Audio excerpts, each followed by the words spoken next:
Abokina yunwa nake ji ko karyawa nan ban ba.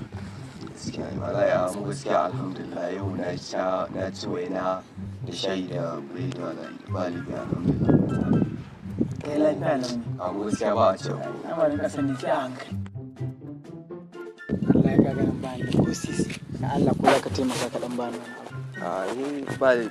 Ina dai da 700 ce. Da Allah taimaka to ka bani. To wallahi wannan fati jiya ka san na sai mata waya to yanzu shine nake so in sa kati in kira ta.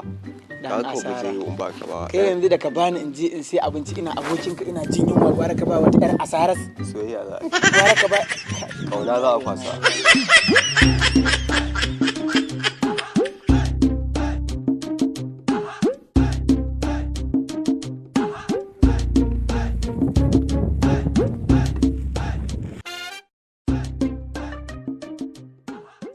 Abokina wai ya aka yi ne na